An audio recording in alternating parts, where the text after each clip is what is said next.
Welcome to episode 248 of the Brainy Business, Understanding the Psychology of Why People Buy. Today's episode is all about brainy goals. Ready? Let's get started.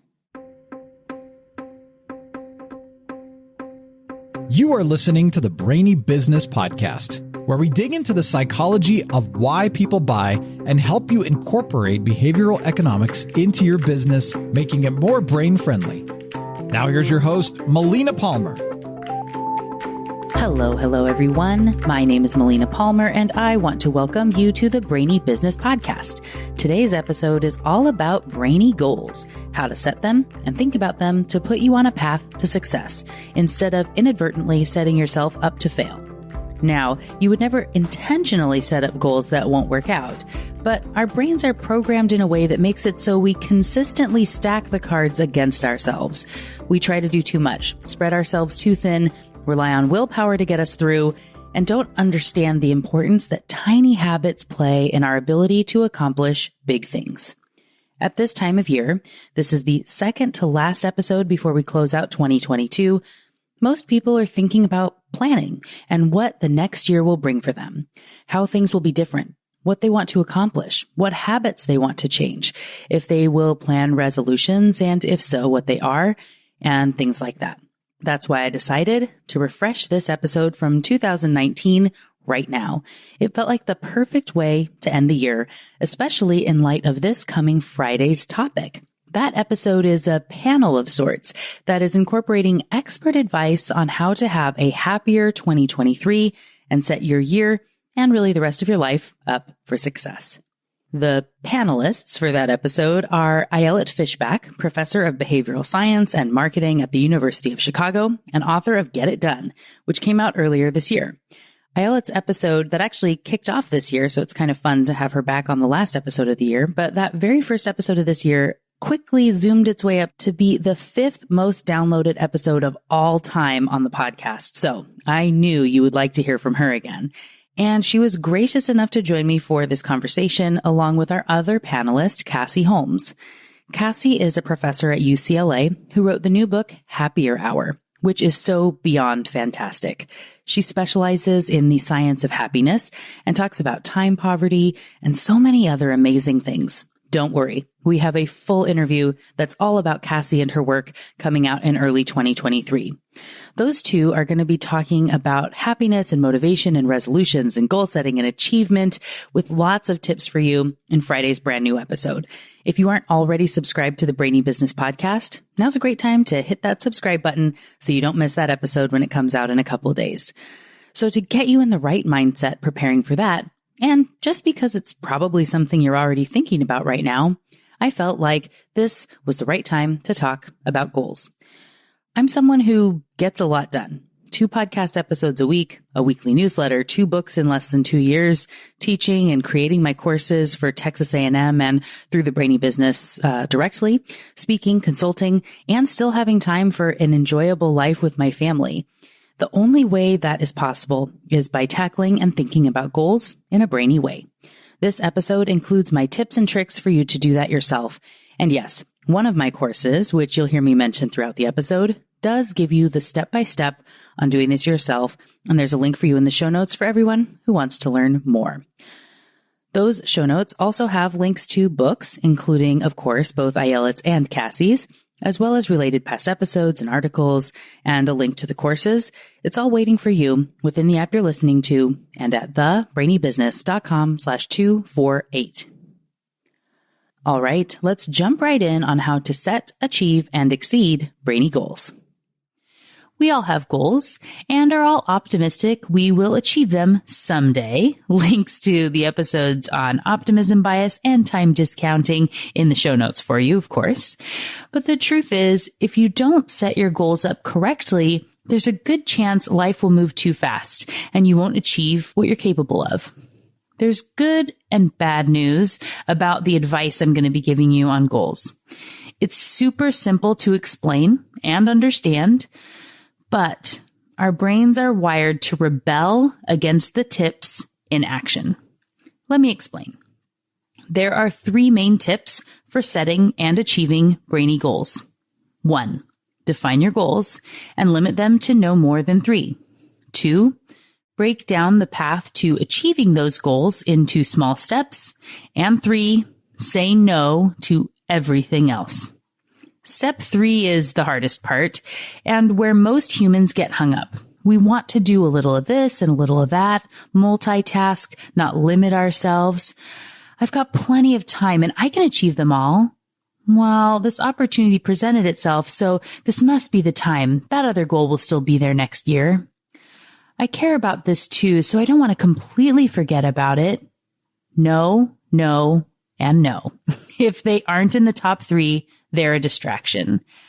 I'm bringing Nir Eyal on the show in a few weeks to talk about his new book, Indistractable, which I've linked to in the show notes, and also an article I wrote about some of my learnings from his book for my column on Inc.com. One of my favorite insights from his book is that you can't call something a distraction unless you know what it's distracting you from. And he shares a point that seems so obvious in retrospect, but it was eye-opening for me when I read it, that the opposite of distraction is traction.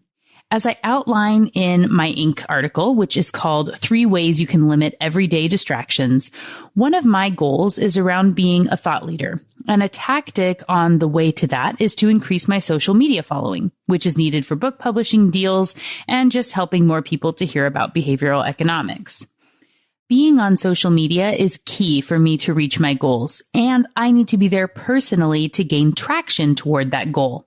But this is also something I can get sucked into super easily. And when it turns into productive procrastination, something I can pretend is helping me get to my goals, but is actually distracting me from writing a column or pitching a speaking engagement or something else, it has become a distraction. It's a fine line and one that can be far too blurry and eat into your productivity and ability to reach your goals if you don't properly define them and their boundaries. Again, I'm super excited to interview Nir in a few weeks and share that episode with you. In the interim, there's a link to Indistractable in the show notes if you want to pick up a copy. It's really fantastic and I highly, highly recommend it. As I've outlined for you here, when it comes to goals, you need to limit them. You can't have 85 goals or even 10 or 5 because you just can't achieve them. It's too much for your brain to handle. To limit them to 3, use the worksheet I've created for you in the Master Your Mindset freebie, which again is linked in the show notes for this episode at thebrainybusiness.com/70. This worksheet is based on advice from Warren Buffett on setting and achieving goals, someone we can all agree has hit some major achievements in life. And as you heard in the conversation with Scott Miller last week, Franklin Covey has similar advice about limiting goals to what they call wildly important goals, or WIGs, which are similar to advice on BHAGs, or big, hairy, audacious goals. You've likely heard some of these tips before. But I'm adding in the extra and very important layer of explaining why your brain doesn't want to adhere to those rules to help you fight it when it tries to rebel against you. So, step 1 is to limit and set your goals. To do that, you first need to list out every goal you would like to accomplish in the next 5, 10, or 50 years. If you think about your life and what you want to have done, what they'll read at your eulogy, what would those things be? List them all out, everything you want to do, and then look at how they might combine together into an overarching goal. Say you want to write a best-selling book, visit every continent, make it to every one of your kids' soccer games, run a marathon, start that business, launch an innovative product. List them all. Every amazing thing you want to accomplish in your life. The worksheet from the Master Your Mindset mini course has lines for 15, so let's say that's what you come up with. I bet it's an impressive list, a life well lived, and one you would be proud of. Now that you've listed everything, you have to pick 3, a total of 3. And no, I don't mean 3 for personal and 3 for business and 3 for family, just 3. As I said, you can combine or tweak a little to make the goals bigger if needed, if it makes sense. For example, write a book is a goal for me that's part of being a thought leader in behavioral economics, as is growing my social following. They're more like tactics underneath the overarching goal of being seen as a thought leader. Each of those might have been goals on their own when I first created my list, but in looking at my whole lifetime and what it all sums up to, it's bigger than that. So it's okay to massage these a little, but know that you don't get to say something like, live an awesome life as a goal, because it's just too generic. If they make sense to combine and make the goal a little more amazing, that's okay, but make sure it's logical. This part might take some time, and it should. These are the top goals for your whole life, after all. You should make sure you're happy with them, but don't get caught up in perfectionism or analysis paralysis. That is a mindset block set up to keep you stuck because of your brain's tendency towards status quo bias. Your brain doesn't like change. It's scared of it. Keeping you stuck and dwelling on making things perfect or being really sure are tactics by your brain to delay change permanently if it could. It's your life. And if you want to look back and be proud of the goals you accomplished, you need to prioritize. All right. So now you have your top 3 goals. Good for you. This next part is where people get derailed, where your brain is wired to keep you stuck and not challenging the status quo, not achieving those dreams and goals. Your inclination is to have the top 3 be most important, but still let goals 4 through 15 take up mental energy and be out in the world as things you're interested in. But they can't. I know that's hard to hear. Your brain wants to fight it, but you're stronger than that. You can fight this bias. I promise you can. To use Warren Buffett's explanation, items 4 through 15 are now your avoid at all costs list. And using Near's words, goals 1, 2, and 3 are the priority. So anything getting you closer to them is traction. Items 4 through 15 are a distraction, keeping you from achieving those top goals. You need to avoid those items no matter what.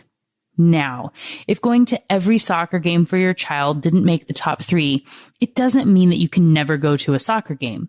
But if being at every single event the family may encounter isn't in the top 3, then you may miss a soccer game to give a TED Talk to achieve your goal of being a recognized thought leader in your space. You could potentially make it to 8 out of 10 games, and family still matters, but when there's something really important to reaching the big 3, it could prompt some big conversations. This is where it's important to declare and own those top goals so everyone in your life knows what's most important and is on board with that.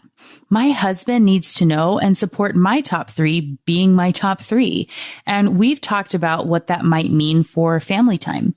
There are sacrifices, and I know his top 3 and where I need to help make that happen. And we can have conversations when those are in conflict because both of our top 3s matter. So this is actually really funny timing. And I want to share a story of what just happened as I was writing this and how it relates exactly to everything in this episode. As you've heard me say, thought leadership is the core of one of my 3 goals.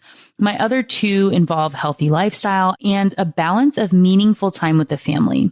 They're in that order for a reason, as thought leadership is my ultimate goal, and it sometimes circumvents time with family. And Aaron is a big piece of family.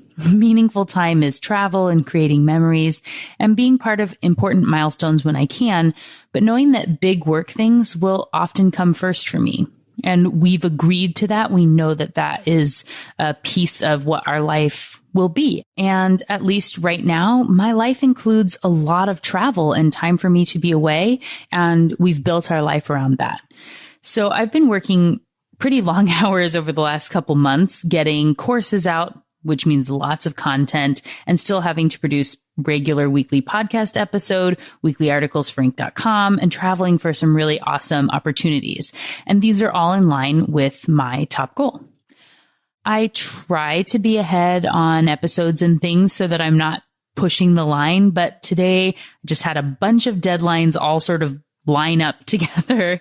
And so my episode has to be in by the time the editing team gets up tomorrow morning. Thank you, Mike and Karen and Emma. I appreciate you all. So I really had to push against the edge on this one to get it out the door on time.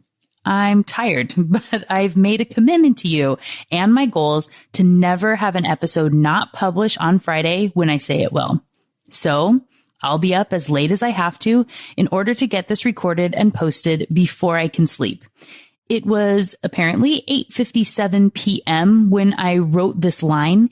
And as I said then, it'll be later when I record these words and get it posted. As the official update, it's now 10:19 p.m.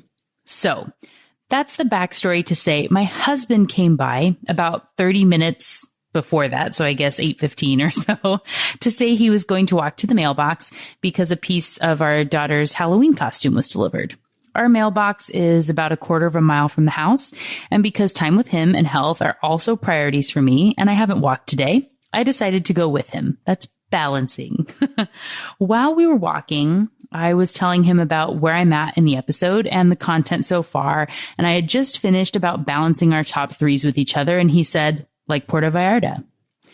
Something I had completely forgotten about while writing this, but it's such a fantastic example. We've both been working hard.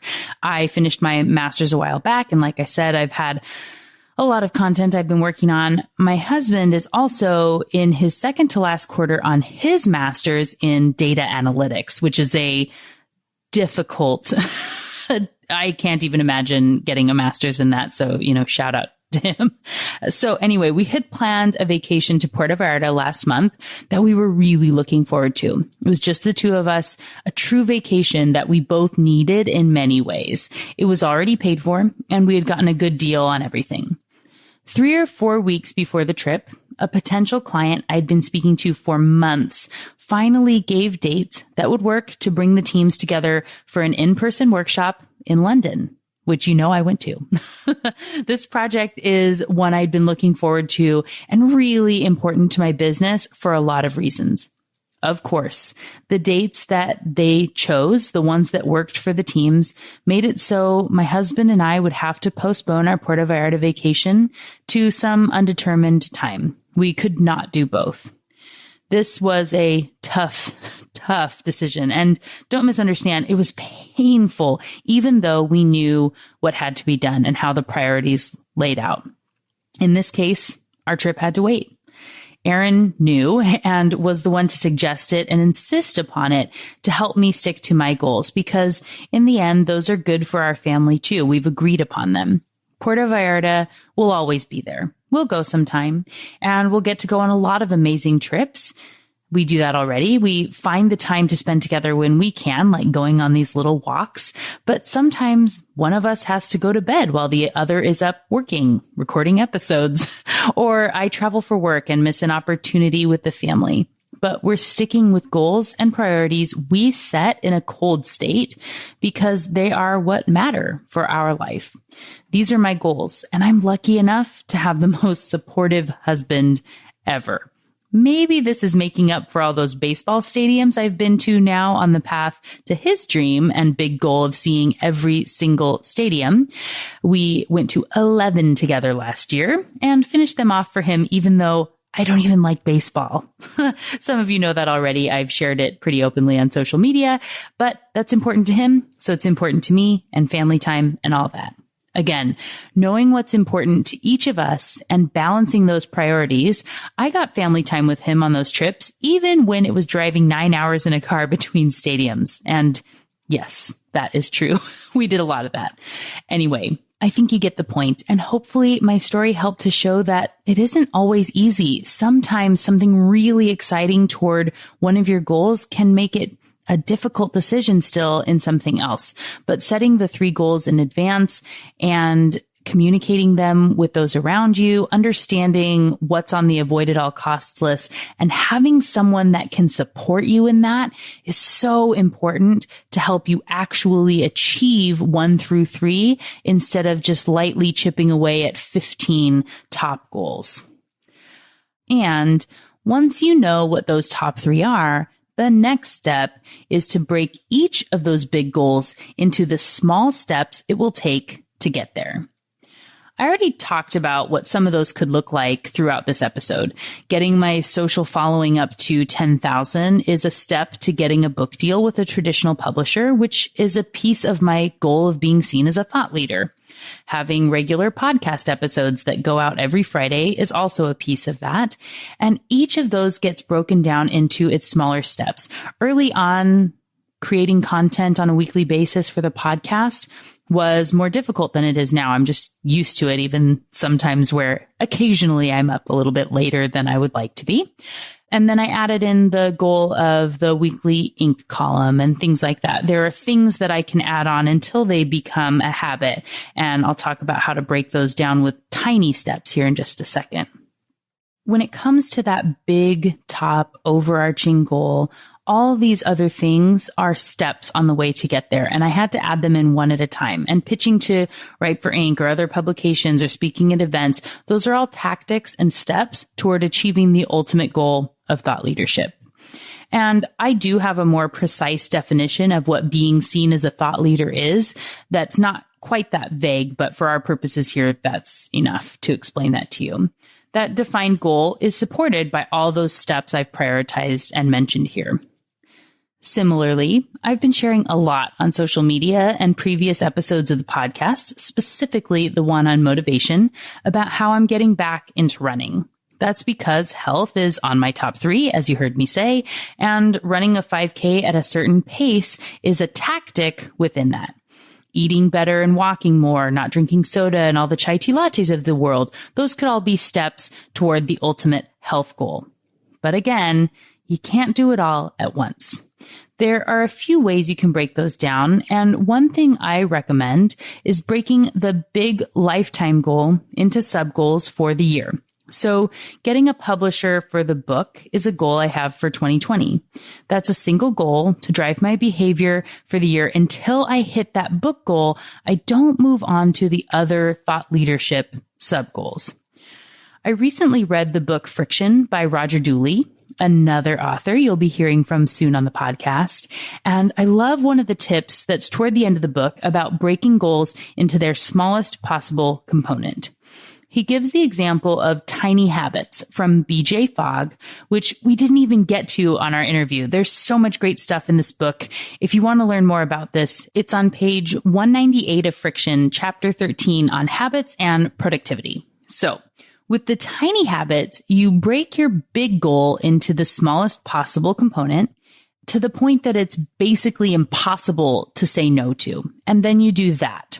So if you have a goal of great oral hygiene, which is an example in the book, which would include flossing twice a day, it's easy to fall out of the habit quickly when you lose motivation, maybe about 2 weeks after your dentist appointment. And then amazingly, it comes back, 2-3 days before your next dentist appointment.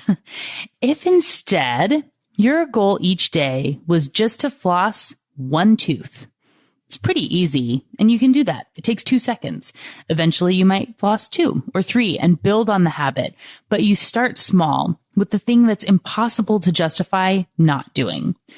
I also really love the tiny habit he talks about doing push-ups regularly. Instead of saying, I'm going to start doing 50 push-ups a day right now, a plan that's destined to fail if you go from 0 to 50, you can instead plan to do 2. Just 2, and habit stack to help you achieve it.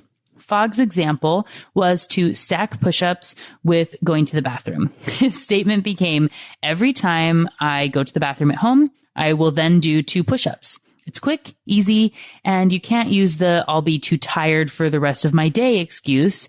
And maybe eventually you'll do 3, but you don't have to. And it isn't about hitting that point of exhaustion. Over the course of the day, who knows how many you'll do, maybe more than 50. Personally, I've started doing 5 push-ups on the top stairs, so sort of at an angle when I go upstairs. Since I work from home, I have the luxury of incorporating this in pretty regularly. It's a tiny habit I can add into my day and stick to that's helping me to get toward that overall goal of being healthy. So, Now that you have your 3 goals, how tiny can you make the steps to reaching them? Knowing you want to start super, super, super small and build upon that to eventually hit those big goals. Perhaps you have a tiny goal to go live every day on Instagram or post something to your stories. Or if you need motivation to write the book, you write 1 paragraph a day or 1 sentence even. Every goal is reached in lots of small steps. Goals are a sum of all the effort it took to get there, not the simple end result. And if you don't plan for those small steps, they won't happen, and you won't challenge the status quo your brain loves, and you won't reach your goals. It takes effort at first, but quickly these can become habits you can build upon, as I've talked about. It gets easier, I promise, and it's worth the discipline. One last thing that can help you achieve your goals, making them brainy, is reminding your brain of the top 3 as much as possible in as many different ways as you possibly can. This is where visualization and audio cues and mantras come into play. And there are lots of tips for you on that free worksheet and video in the Master Your Mindset mini course. You know from listening to this podcast that the subconscious brain is the filter that determines what your conscious gets to focus on. You need to be incredibly particular about what it sees all day to help guide the filter. You've heard me say before that the subconscious can process 11 million bits of information per second, and that the conscious brain can only do about 40. What that means is, to put it in a different context, would say for every single piece of information that your conscious brain gets to focus on, your subconscious is filtering through 275,000 other things that it's registering and seeing and just not consciously flagging. So if you think about all the other stuff you're letting in, if you're surrounding yourself, your environment, with visual cues and things that are against what your goals are, what's important to you, it can be throwing you off track without you consciously realizing it.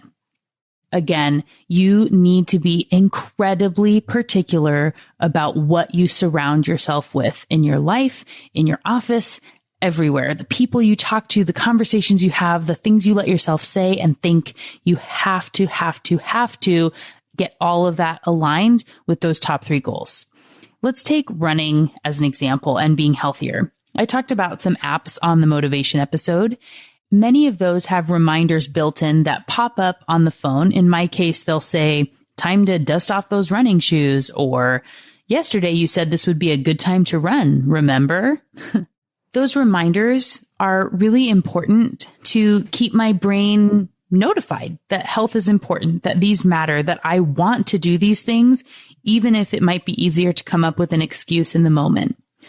Also, while funny and sarcastic sayings can be humorous from time to time, they aren't always serving you on the way to your goals. And even if you don't realize it, they could be detracting. So recently, I actually got rid of 2 workout shirts that I really liked the look of, but didn't agree with their message. One said, "Dear cardio, I hate you." And the other said, "My life may not be perfect, but my hair is." As I said, I never really liked either message, but I loved the style of both of those shirts, and the only choices that looked like them were with those sayings on them. So I bought them, a year or 2 years ago. I don't even remember at this point. I've had them for a while. And I chose to get rid of them because I don't want my subconscious resonating with those messages. They don't serve me or my goal of a healthy life. I don't want or need to hate cardio. I don't need to think it's bad. And while I'm a big fan of my hair, my life is perfect in so many ways. I choose it and set priorities. No negative messages here. I don't need those. So no Mondays are the worst signs in my office. Only strong visuals that remind my subconscious of the goals we're working toward and why they're important to me. You should do this too. Use reminders on your phone. Set an alarm that repeats your mantra back to you, or that you read when you look at it to turn off the alarm. Put sticky notes on your bathroom mirror, or paint a picture that reminds you of your goal. It doesn't have to make sense to anyone else. It's for you. and reminding your subconscious of your goals as often as possible to keep you on track, to get as many pieces in that filter in the right direction. And that's why you can only have 3 goals at a time. 10 big goals and all their subtasks at any one time would be overwhelming and confusing and driving your brain to distract itself with Candy Crush or whatever the big game is these days. Determine what 3 things are really important to you. Shout them from the rooftops and put every single egg in their baskets. That's how you set, achieve, and exceed Brainy goals. So what got your brain buzzing as you learned about Brainy goals today? For me, I love talking and thinking about goals, both for myself and when I work with clients and students on this. The part that's always so eye-opening is when you break the big goal into its small parts. Taking the time to create the plan with the smallest possible details is so critical in actually getting things done instead of just thinking about and planning a bunch of really great stuff. Overcoming time discounting, optimism bias, bike shedding, and planning fallacy are key to tackling goals. Yes, all those past episodes are linked for you in the show notes. And if you want support in setting yourself up for goal-exceeding success, visit thebrainybusiness.com/courses to see if it's a fit for you. As we close out the year, I want to thank you for being a listener of the Brainy Business Podcast. I know you have lots of ways you could spend your time, whether we're getting together at the gym, on Saturday morning walks with the dog, while you're driving in your car, out on the beach. It's my honor to be with you every time you listen. And as you look to next year, what's the first thing you're going to do based on what you learned about in this episode today? What's one thing you can do right now to set your next year on the right track or close this one out with a bang? Whatever it is, come share it with me on social media. You can find me as The Brainy Biz pretty much everywhere and as Melina Palmer on LinkedIn. I can't wait to hear about it and to support you in your goals. And of course, don't forget about the links to related past episodes, books, articles, information on courses, and more, all waiting for you in the show notes at thebrainybusiness.com/248. And just like that, episode 248 on setting, achieving, and exceeding Brainy goals is done. Join me Friday for a brand new episode with Ayelet Fishback and Cassie Holmes on how to have the best year ever. It's going to be a lot of fun. You don't want to miss it. Until then, thanks again for listening and learning with me. And remember to be thoughtful. Thank you for listening to the Brainy Business Podcast. Melina offers virtual strategy sessions, workshops, and other services to help businesses be more brain-friendly. For more free resources, visit thebrainybusiness.com.